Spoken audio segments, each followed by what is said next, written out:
Most people have a cognitive bias as human beings to stay consistent with the decisions that they've made. So if they don't decide, if they don't buy your product or service and they leave, not only are they having more time to overanalyze, to think, to again, reconsider, rethink, all these different terms, right? And they're adding time to their decisions. And now it's becoming more complicated. So chances are they're going to procrastinate. Most people by default procrastinate a lot. They're not very decisive. I've just learned this in sales over the last 10 years, talking to thousands of people.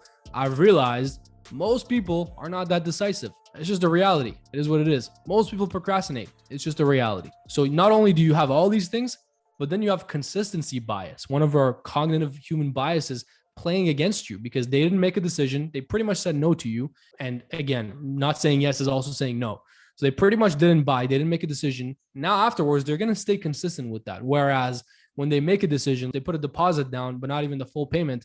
Now you have their buy-in. You have their commitment. So when you have some kind of commitment and buy-in from them, what happens is now they're going to do whatever it takes to be consistent with that, to be consistent with the fact that they made a decision. So they continue in the same direction. So consistency bias is a huge part of human psychology. So the rest of you guys can look at, even if it's not in sales, how can you use that? How are you subject to that, right? Charlie Munger, one of the things that he talks about when it comes to multiple disciplines and mental models, he thinks and talks more about himself. He talks about like, what am I victim to? Where am I struggling with consistency bias, with confirmation bias? You know, that's one I really focus on with myself, confirmation bias, because I just don't want to be the person who's blind.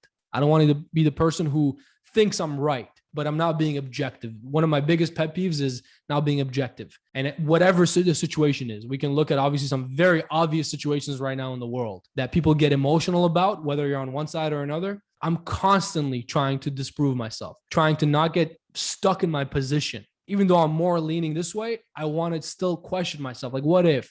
What about this? What about that? Have I actually looked into the science of this? Have I looked into that?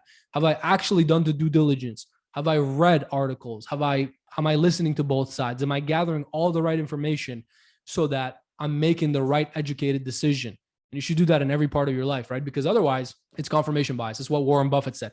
The human being is best at interpreting all new information so that all their prior conclusions remain intact. But most people, that's what they do. They interpret new information, anything that happens, just to prove their own conclusions right. They'll interpret it in whatever way they have to twist it to prove themselves right. But if you start to look at it like, I don't want to be a victim to these cognitive biases. Where am I blind? Where am I struggling with these cognitive biases? And start to remove the consistency bias, the confirmation bias, all these different things for yourself. I think you'll start to think more clearly. And that's really the key. The key is to think more clearly.